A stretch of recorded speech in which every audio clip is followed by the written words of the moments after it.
Hi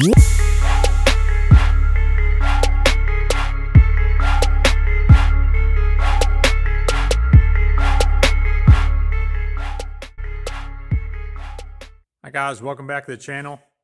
It's been a little bit. I had some GoPro issues, so I got a couple of those on order.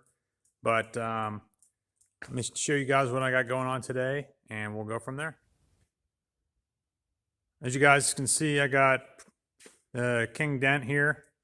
What I'm going to be doing is getting this ready. I'm going down to the F100 National Show in Pigeon Forge, Tennessee. So I'm just going to do a little maintenance, make sure everything's good for the trip. I think it's like a 7-hour trip from where I'm at. So I got some spark plugs. I want to change the spark plugs out. The air filter's looking kind of iffy, so I might go grab another air filter and then just do a once over and make sure everything's good on the truck. It has been sitting for a little bit since, I would say winter. Reason being is I've had other projects and it's just been in the corner, but I don't have any concerns about it making the trip. It's also reliable, knock on wood. So I'm just going to do a little maintenance on it, make sure everything's still tight on it, and give you guys a couple of updates on the motor that I'm working on for it. All right, got the passenger side all done. Just a little beginner's tip. I normally just take one off at a time, so that way I don't get any wires crossed up. So I'm working on the driver's side. I got everything all gapped. There's my new ones. There's my old ones. Almost done. All right, got all the spark plugs changed. I'm gonna pull this air filter and measure the diameter and see if Napa has a replacement that I can put on it, or there might be a part number on here that I can cross-reference. Oh, what's that? There we go. I'm gonna give them a call and see if they have something. All right, got a new filter on there. Put a little this Lucas oil stabilizer in there to top it off, and motor should be good to go. You see there's two shock mounts, one right there, the one right there. I don't know if it was me.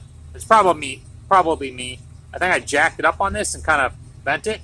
So I'm gonna get my porta power and bend it back and just double check some things underneath here and go from there. All right, this is the passenger side shock mount. You can see, get a little closer. It's pretty much straight. If you go over here, this one's like torqued way over. It's at an angle. So what I'm going to do is I'm going to get my porta power, put a 4x4 on the back side of the wheel, and then porta power this way, and push this back over. Alright guys, got this one all tweaked back. My porta power wouldn't fit in between this space, so I ended up having to take the bolt out, take the shock out, move this one over, and then move this one over. But it came out pretty good. It did kind of mess up this bushing a little bit. You can see it's kind of bulged right here. But, I mean, it's still in there tight. I'm not too worried about it. But that's fixed. Looks the same as the other one. I measured it. On to the next thing. Well, she's definitely not carb compliant. Opened up all the garage doors because I just don't want to die today from carbon monoxide. So, got her fired up. She's warming up right now. Sounds good. I'm going to top off the antifreeze. All right, since I got the truck all wrapped up, I'm going to move over to the motor. I got up. So here is the motor for King Dent. I got tired of looking at it with all the parts everywhere. So the other night, I got the crank in it, got everything torqued down. So the crank's good to go.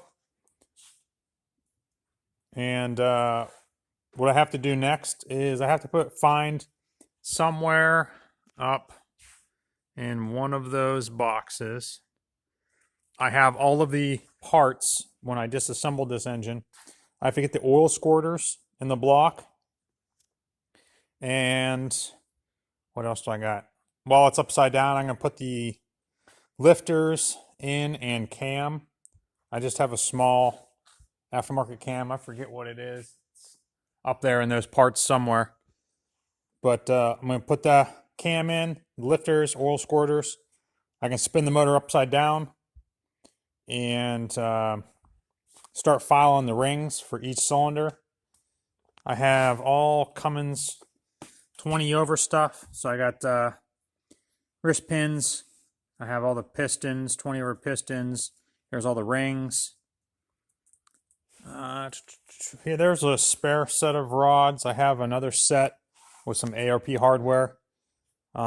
This motor is not going to see any kind of high horsepower. Maybe 600 at the most. And it's basically going to be a stock build. Just want something that's super reliable, something that can tow. So I have what turbo do I have for it? I think it's an S464 or 463 for the 6.7 20 over. So it should spool really quick. The turbo is probably going to be the downfall about, making any kind of big horsepower, which I'm okay with. And for right now, I have stock size injectors that are going to go in it. Once I get the whole motor back together, I may upgrade the injectors, but for now, it's going to be pretty much stock besides small cam and 400 series turbo. I got up in there and found what bin I had on my parts baggies. I always try to label everything. So like here's the windage tray, oil pan, here's my tappets, and here's my oil squirters. So I'm going to get those cleaned off, get them in there torqued, and move on to the next thing. All right, got all the oil squirters in there torqued. I think they're like 133 inch-pounds.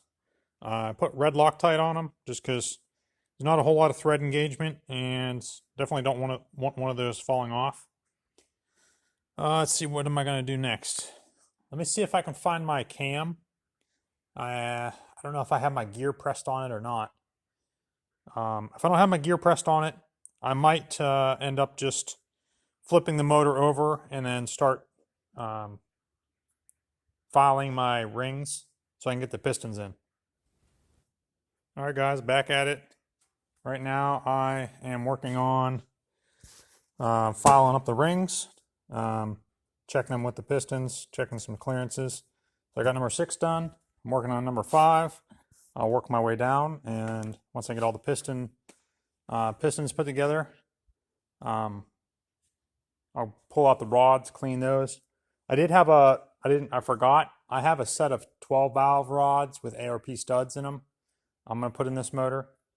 I don't know, 12 valve rods are that much greater than regular conventional common rail, but some guys swear by them.